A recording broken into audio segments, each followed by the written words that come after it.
Let me just introduce Wes for those who don't know Wes. Wes White's the president, along with Rita. They're co-presidents of the Salinas Homeless Union.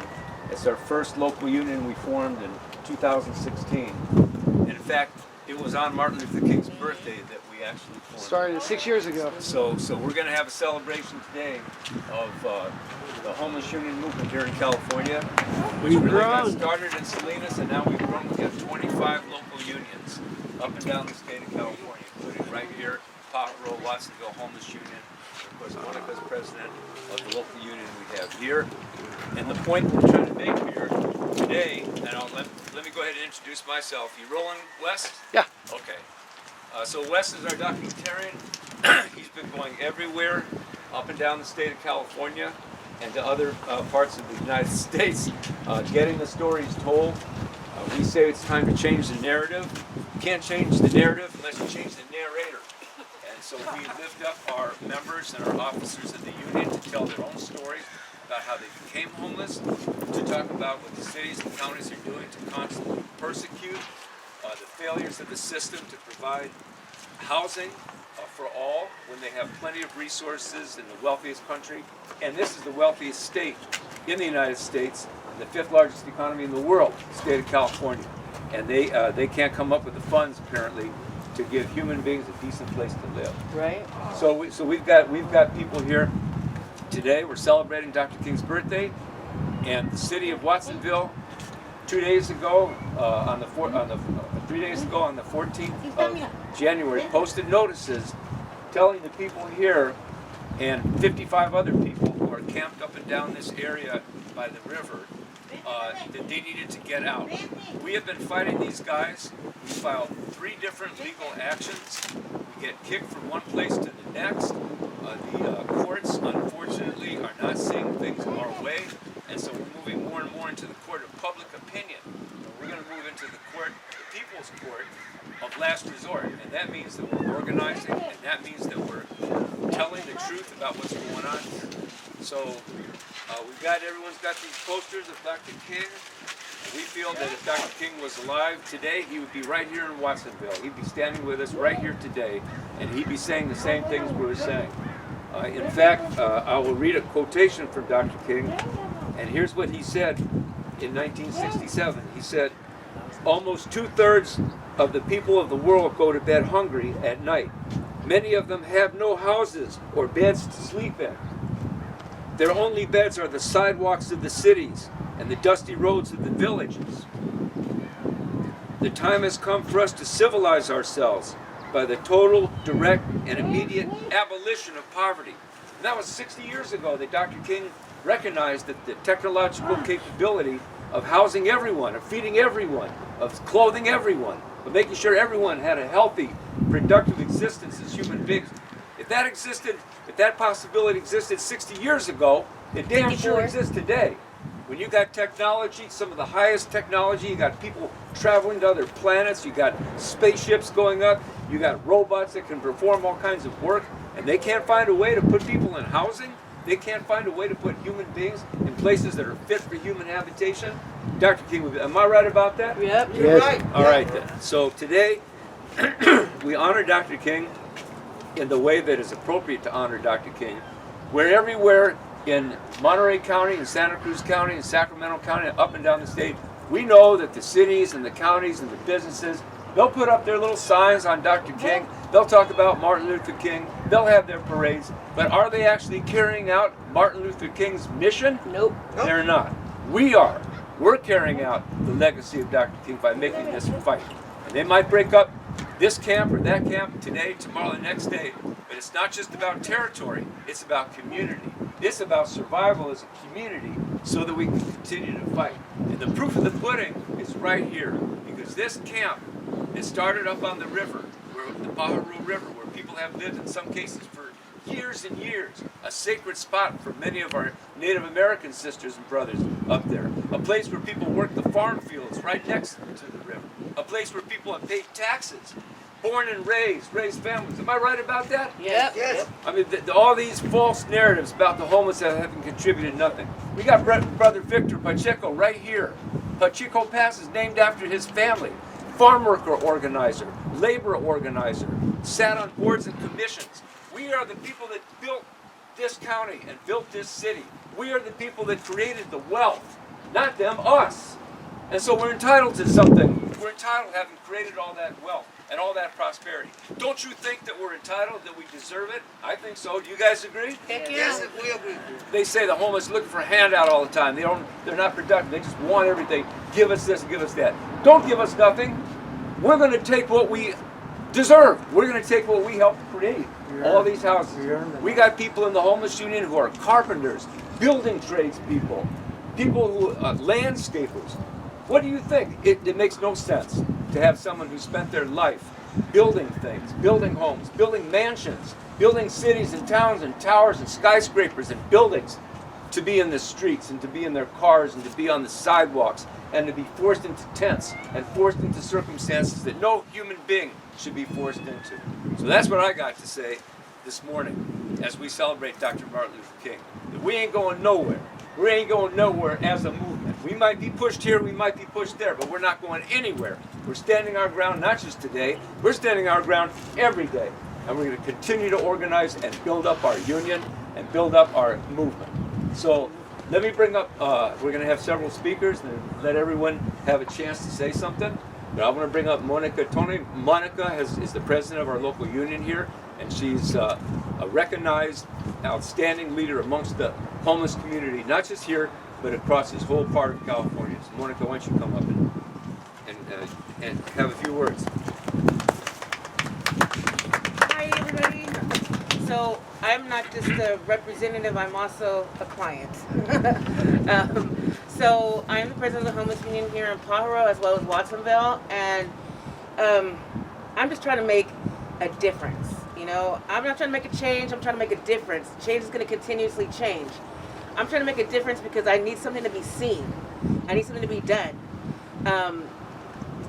I'm in this because my heart's telling me this is where I need to go. The river has incredible, amazing people, and so does Watsonville, period. But a lot of people are not given the opportunity to express it, or even to go about their own business. You know, we have city leaders lying. We have city leaders stealing. You talk about handouts. Where's the money that's donated to the people? Because that is not being seen.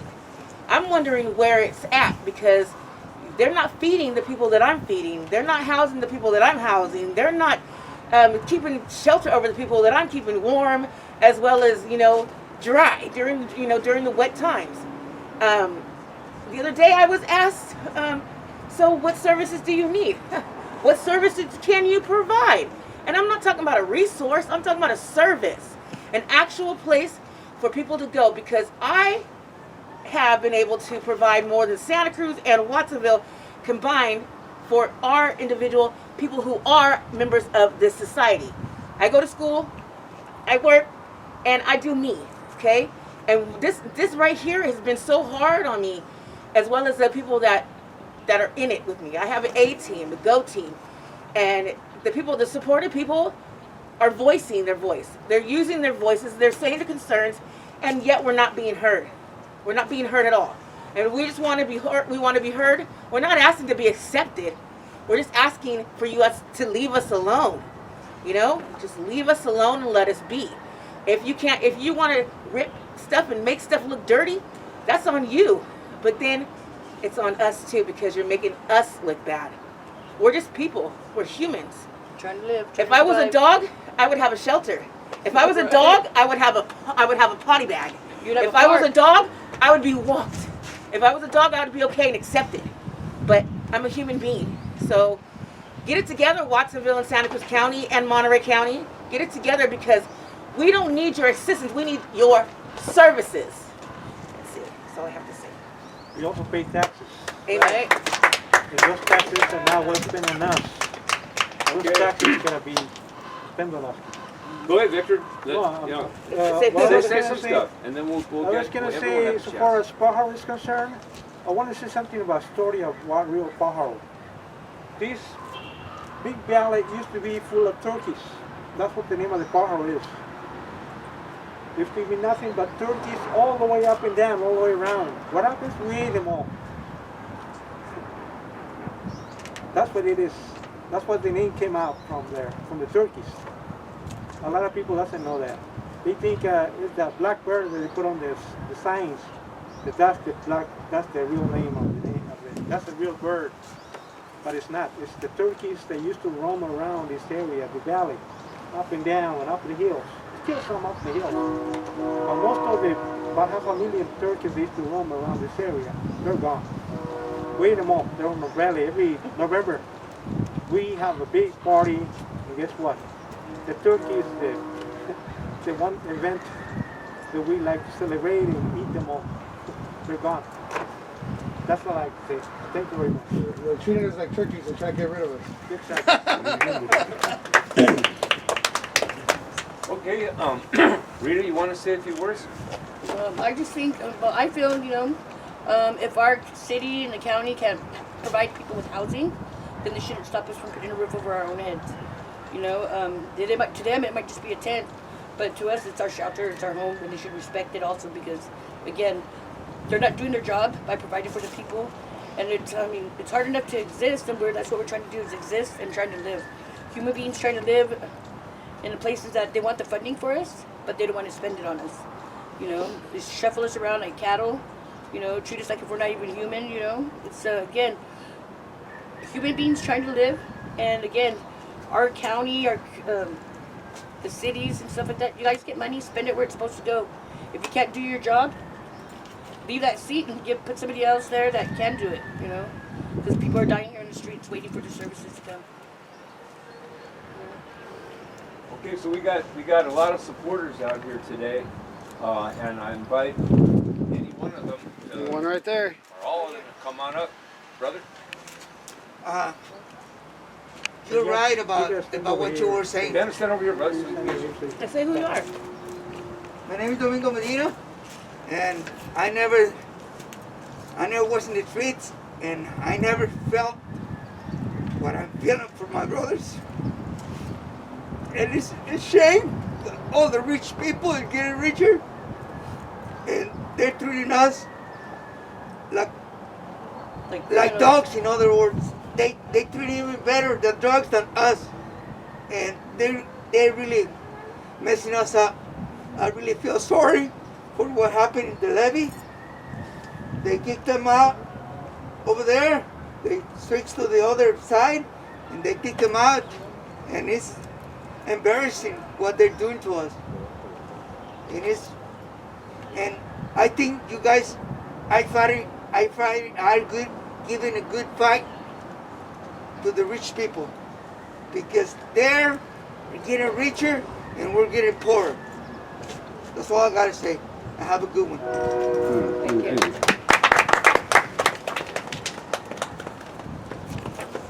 you. Others? Brother, you got something to say? Yeah, right. Yeah, I got a lot to say about it. Say it. I think we have some people who are been coming out here on a regular basis, helping the community. Some of the younger people. You guys want to say a few things? Nope. Okay. Well, one last thing is, I used to belong for 17 years with Pajaro Valley Affordable Housing Corporation. I was a member of the board of directors, and Carly Bernard used to be the executive director. My goal as a member of the board of directors was to create housing for the poor, for the needy. I was within that vision of creating houses, which they did. We did, actually. But all the housing ended up pretty much on somebody else's hands. People who don't live in town. For 17 years, every night, well, 3 days at least every week, we have meetings in several buildings through the city, all trying to get the funds from the state and federal government. And what happens, we build like seven or eight, 9 different housing complexes. And most of the people that we was intended to serve will not serve. They're still on the river, on the lake. Why? It's because HUD has a system. And the system the HUD has does not intend to provide the housing for those in town. It's intended to provide people that fall within this scale, I guess you can call it. And that scale does not serve all those guys who cannot afford the housing, obviously. They're very poor, either in drugs or unemployed or veterans. I mean, you name it. And we need to turn that around. So the housing is provided is actually serving those who really need it locally. Because we still have the people that used to be back in the 70s and 80s when I was serving, still on the levy. Right. What's the purpose of the whole creating this housing? Never gonna serve the local guys. I'm one of them guys. And I'm still fighting for it. And I'm never gonna stop. And another thing, due to HUD housing, order for you to get HUD housing, and if you're homeless, you have to remain homeless. If you go into a motel by yourself, if you purchase rent a motel by yourself without support services, they take you off that list. You go back to the bottom. If you stay in somebody's house while you're waiting for your housing, they take you off the list. You have to remain homeless ordinary to get HUD housing. So if they know that, the services know that, why do they still harass homeless if you have to remain homeless? You know, so because that's part of it too. Because they said if you go indoors, then you're no longer need. Qualified. Yeah. What a rule. Yeah. Go ahead. I'm Rogelio Medina. I think right here in Watsonville, we have an opportunity to show heart, to show not just the county, but to show the entire country and the whole world, you know, a way ahead of dealing with this situation. You know what I mean? There's plenty of money in this county. I mean, we are one of the most expensive counties to live in, so there's plenty of money here where we could actually show, we could pilot a program and we could pioneer, you know, on how to have humanity and how to help people out without, you know, without all these sweeps, with all these stigmas and stuff that they're putting on everybody. You know, I think it's time for you to press your county and your city people to do something about it humanely, and to put the money where it belongs. You know, and that's all I gotta say. You know, we have an opportunity to show the world who we really are. And also, if they're putting so much money into doing the sweeps, the six-figure sweeps, you know, I mean, that's a lot of money, the six-figure sweeps. That could be going into housing people. That could be going into doing other productive things for people. The sweeps of spending $333,000 on one day, that's not okay. It's unacceptable behavior. You know, I mean, if I was to do that as a person, oh my gosh, I would be so hated upon. Don't spend money on sweeps. We need the money in our communities. For the board. All right.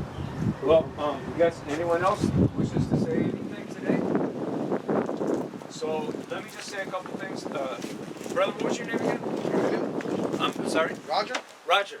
So if you saw Roger's sign, hold it up again, Roger, for a second. And he wrote down everyone's rights. Stand up for everyone's rights. If mine can be taken, why not yours? That's a message that we need to start bringing out to the broader community. They put up a fence over here at the parking lot where people normally can come in and use the community garden. And they put a sign, closed, in order to persecute the homeless, in order to keep you guys out of that parking lot. Prevent a camp from being established in that parking lot. But who also got impacted by that fence? Ordinary citizens of Watsonville. People that go for ordinarily walks. come in here this morning and go to the community garden and participate in that process. So other people's rights are being compromised. That is 100% true. If they can take away the rights of 1 segment of the population, then the whole population is at risk. And homelessness is not just about the most miserable homeless on the streets or in the tents. The majority of people who are unstably housed, who are perched on the edge of homelessness, they're hidden away. My son-in-law works for Kroger down in Texas. 14% of all Kroger employees working in the supermarkets are homeless. We've got the fastest growing segment of the homeless community, seniors, people who can't survive on their Social Security. You've got disabled workers.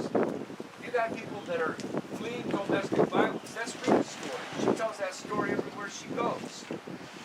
said she came to the Chinatown homeless encampment in Salinas because she knew that her attacker, her abuser would not follow her there. She found safety in that homeless community. That's what these communities have provided, is community, safety. I was just told by one of the volunteers here, who actually is working for the county of Santa Cruz to provide medical care and health care to the homeless.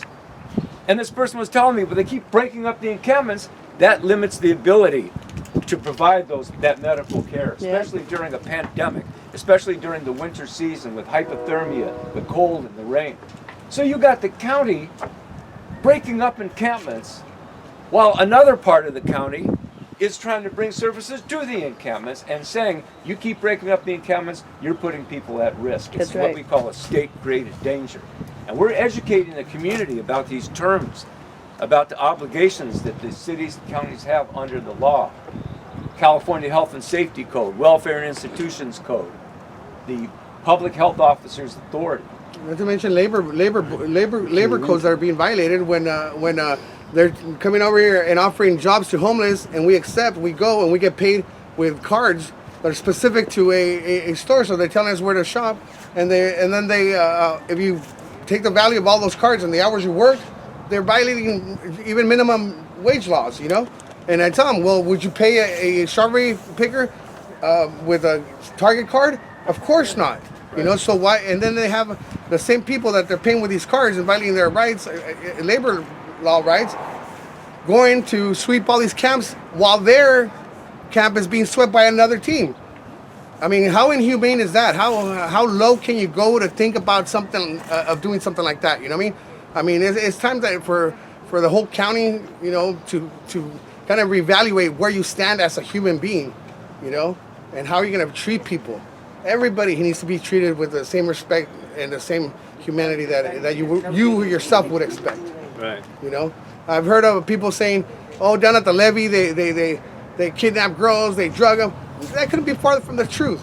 If a girl here gets disrespected, we all get together, and we'll talk to that person, depending on the level of disrespect, of course, or they might even get an ass kicked. Yeah, you know what I mean. But we will not stand for a female being disrespected, and there's females here that will vouch for that. You know, so all this stuff that people talk amongst the community and stigmatize the people from here couldn't be further from the truth. I've seen the most generous people here, the biggest hearts, man. They'll give up their last $2 to the next person that needs it, not knowing where the next $2 are coming from, as long as that person needs it, you know? So please, you know what I mean? Just, it's time to kind of reevaluate everything, how it's really done. And like I said, you know, there's a time, here's a time where we could shine as a community and show the world this is how it's done. Right. Health and safety, but they split up the encampments. How many masks have the city passed out to the people? They don't care. Right? They don't pass them out, but they're doing it for the best for our well-being. Because the Salinas, they do the same. No masks, no nothing. Just organization to talk to members of the city council, so we can get the voters, force them. If they're not doing any good for us, they don't belong in a city council seat. Because they're supposed to be for the community, right? Exactly. I talked to a couple city councils, say they turn the back. They don't care about us. They make the best decision. Most of the time, you got to do something negative to be heard. So if I do something negative, of course I'm going to be heard and looked at and seen, you know? And that's just cruelty. Like, why do I have to get a ticket when you know my situation? Why do I have to go to jail or be arrested because you know my situation? That's going to put me back in the same thing, back in the same hole, give you rights to my body and my person. But now they're making you a criminal. And it's not okay. Now they're making you a criminal. It's not okay. They're not going to make me a criminal because I won't let them make me a criminal. And I refuse to be a criminal. Well, I'll tell you what, I've been to jail, and I've never felt so confined and so used or so like helpless as when they put a fence around us and put a chain on it and locked it. And I told the guy, don't do that. That's false imprisonment. He says, oh, no, you can go and come as you can. Yeah, but what tells me that any second you guys can't sweep up and say, okay, don't open no more. Keep them in there. Right. You know? So, I mean, if they could do that, what's to say that they're not going to, you know, build a concentration camp next and haul us all there? I mean, that's how the German Nazi party started, you know, with false propaganda and false help. And then next thing you know, they killed millions and millions of people. Who's to say that that's not the agenda where we're heading from? I mean, I know there's extremists and everything, but I mean, who's to say? Who's to say? Like I said, if all rights don't matter, then not one will. You know, right. Either all rights have to matter, or not one will. Instead of the city, you know, and the county treating us like debris, like they call us debris. That's what they want to remove out of the places, out of the parking lot. They call us debris. And they don't even remove anything. They pick and choose what's good, and they leave the rest behind. They leave this mess behind, and then they go and take pictures and say that we created it. No, they come and drop dirt on our tents and then leave. And then they bill $300,000 to the fucking county, or to the general fund, you know, whatever, or to even the homeless aid. The marijuana. You know? You know, some of these young people got to sign up there a banner that says capitalism is killing us. And I think that's true. Because if you think about it for a minute, it's not just these bad individuals, it's not just these city council members and county board of supervisors, it's the system. And how does the system operate for them? They want to make money. And they're making money off of keeping us homeless. Homelessness is becoming an industry. The homeless industrial complex, they get millions and millions of dollars. What Roger was talking about, they give a gift card. That's exploitation. They're getting free labor, uncompensated labor. Who would have ever thought that a person kicked out of industry, kicked out of the job, new technology comes in, plants close down, you're in the street, you have nothing, they still figure out a way to make money off of you. That's it. They still have a way to exploit you. You know what I'm trying to say?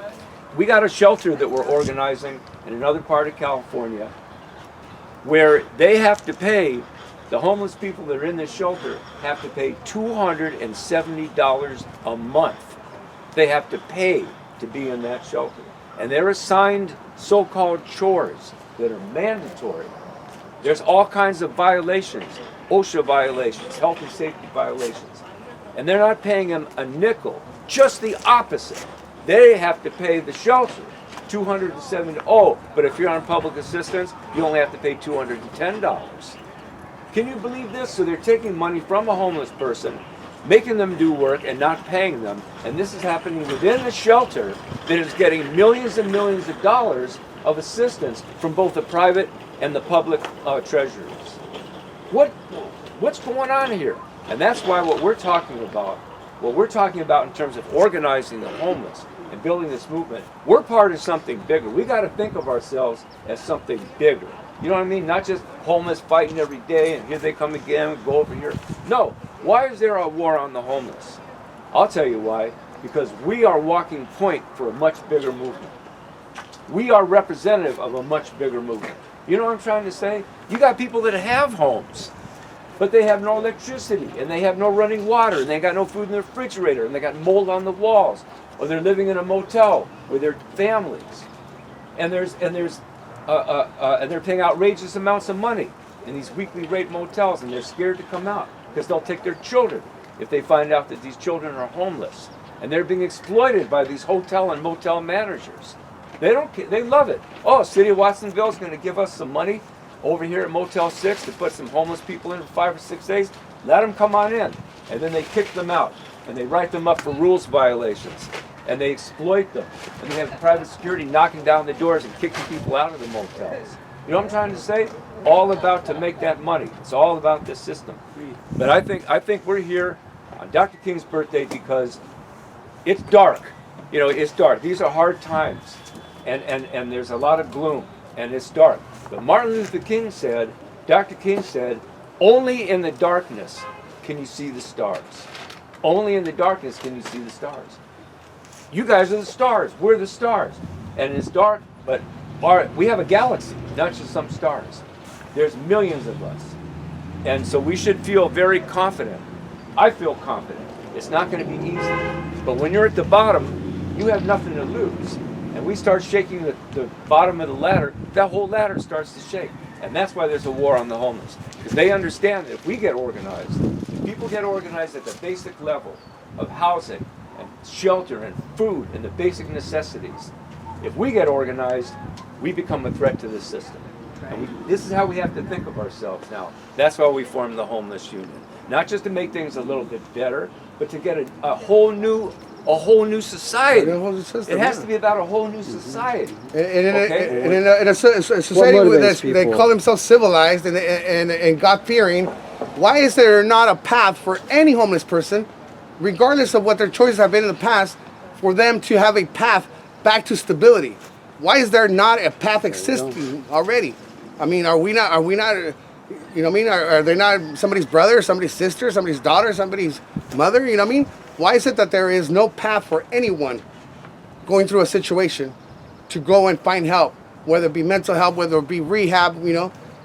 And no matter what it is, the help that you get grouped into this one stigma of just, you know, being a worthless person, you know? And I think that's wrong. That I think we need to have a path where anyone that lands in this situation could go and get the help they need to gain stability and to regain what they had before or what they lost or what they've never known.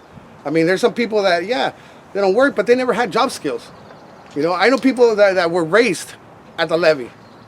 You know, they were raised at the levee. Their parents had been here for 20 years. They were raised here. They don't have the speaking skills that other people have. They don't have the ability to read and write because they didn't have the homes where, you know, you go home and you do your homework and you get to learn because you're not worried about where your mom's going to find food or what clothes you're going to wear because, you know, you don't have a laundry readily available to get, you know.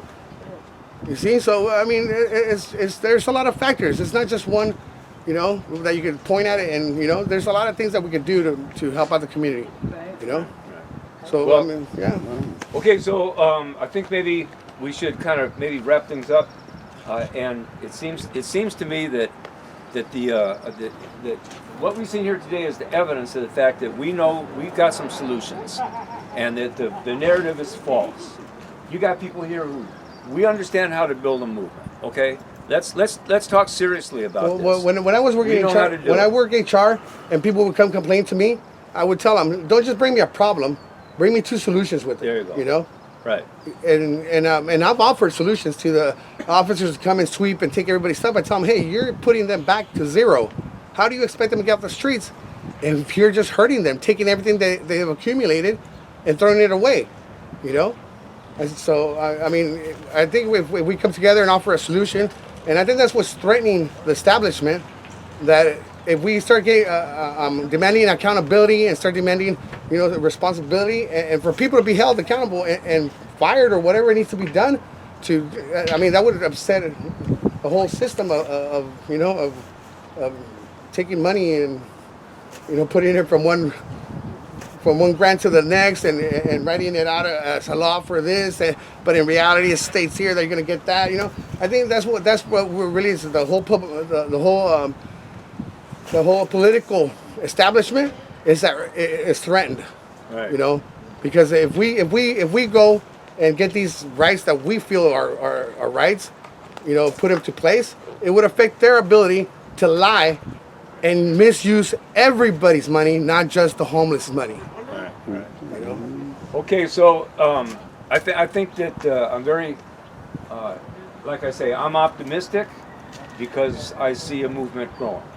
Our union, if you're not a member of the union, you need to sign up and become a member of our union. It's not just for the homeless. It's for people that understand the significance of this fight and have proven that they're in the struggle, in the trenches with us. Where do we Okay? sign? Pardon me? Where do we sign? Where do we sign? So Monica, I got you. Where's Monica? I'm here. I'll tell you one thing right now. Hey, That's who- a voting block about is signing what we up. need. So Sign up registering to so you vote, and then we also got this guy Luis Rodriguez running for governor, and our homeless union president out of Sacramento is running for lieutenant governor. So you know the poor people are going to be included, and it will be people first. Okay. And that's really so. A homeless voting block is kind of the civic engagement is really the only way to beat this paper money idea of what's become our society reality, you know. And it's a small superpower, but it's still a superpower. And that voting really does scare the bejeebers out of them, as well as a lawsuit. And if we did come as a collective group, civically engaged, and, you know, a mighty fist, right? You know, a homeless voting block of like, we're going to vote you out, and we're going to vote people who care about people in. And really, this is kind of more the thrust of it is inspiring other people to run locally. Right. Yeah, just to give an example, Empowering Wes White here, he ran for city council in Salinas. He's run a Mayor. couple of times Yep. for mayor. And the last time he ran for mayor, and everyone knows the Wes 10%. White's president of the homeless union. And so the last time he ran for mayor, towards almost close to election day, his name was already on the ballot. He decided he was going to withdraw for various different reasons. And so he officially withdrew, but his name was still on the ballot. And he still got thousands of votes. It's true. And before that, he got thousands of votes. He got the number of votes he got is many, many times the number of homeless. So what does it show us? It shows what Wes is saying, that our message is not just for homeless, it's for others. They were willing to put onto their city council a homeless man to make policy for the whole city of Salinas. What does that show us? The potential to take what we're talking about here out, to take it out to the churches and call them to task. Where are the churches? Where are the ministers? This is Martin Luther King's birthday. And we're here fighting a fight for housing and to stop them from breaking up homeless encampments. Where are the ministers? Where's the clergy? You know what I'm trying to say? We need to call them out, just like Dr. King did when he wrote his letter from Birmingham jail. Okay? We need to call out the professionals. We need to call out the businesses. And we need to tap into our reserves like the children and the youth and the kids and the homeless kids. Like Roger was saying, it's hard to do your homework when you don't have a home. Or you haven't And had a so, meal. and so, you know? so we're organizing the kids. We're organizing the high school students, junior colleges. 10% of every college student in the United States is homeless. And you go to San Jose, 27,000 students at San Jose State, 4,000 homeless students. They have their own homeless student union over there at San Jose State. So if we can pull it all together, instead of fighting separately, then we're going to become a real force. And that's what the union is trying to do, is weld all these different segments together. And let all the other people be known too, because you have a job that you report to every day, and you clock in, and they're paying you minimum wage or somewhere close around to it. You're just a paycheck away from being amongst us, you know. Especially with plants closing and going overseas, especially with the way the cost of living is rising here. I mean, if we really don't come together as a community, they will see that the people that are down at the bottom, that are earning below the poverty line, will soon be out here with us. You know what I mean? Because I mean, it's ridiculous. $2,000 to rent an apartment, a one-bedroom little cottage, little small space, $2,000. Tell me what company here pays you enough so that you can live comfortably in this county. You know? So a lot of people that think, oh, that doesn't apply to me, believe me, if you're not making over $100,000 in this county, it might just apply to you soon enough. Okay, so I'm going to put a sign-up sheet right here. Put your name, contact information, and location, phone number, all that good stuff. Fill it out. If you're not already a member, we'll get you membership cards. We've got sweatshirts, hoodies, we got t-shirts. Those are important, because if you go to Salinas, if you go to Marysville, if you go to Santa Cruz, you'll see a lot of people with the t-shirts. A lot of people saying, hey, we're building a movement here. So I think it's up to you guys. Our union is very organic. It's not a top-down organization. Monica and some of the other leaders here, they've got some outstanding leadership. Not here. yet. I'm running for Supreme Chancellor. There you go. Running for Supreme Chancellor. We got that's a new office. He's already on the dark side. We've not had a Supreme Chancellor before. Okay. Not yet, right? So I'm going to put that down.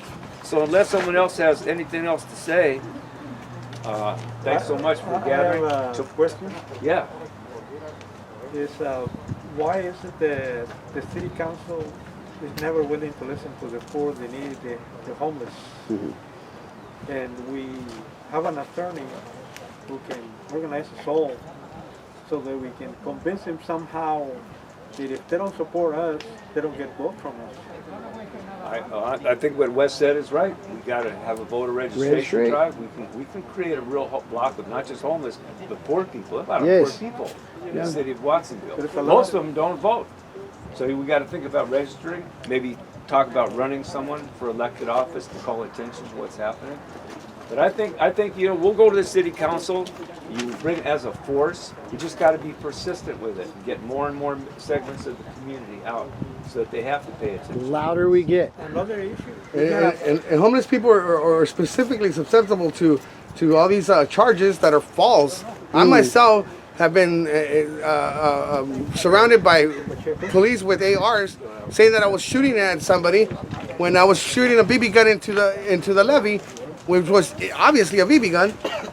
Another guy who groped a lady and we smacked around went and said that I robbed them at gunpoint. So they surround me again with guns, you know. Another lady over here said I made threats. That time I got arrested. It took me 20 days to clear those charges, but I still had to do another 30 days for calling the officer a scumbag. He was a scumbag, you know. So I mean, homeless people are especially susceptible to getting charged with a crime, and then they just offer you a plea bargain. So and you're willing to get out of jail, so you'll do whatever, and then your rights are taken.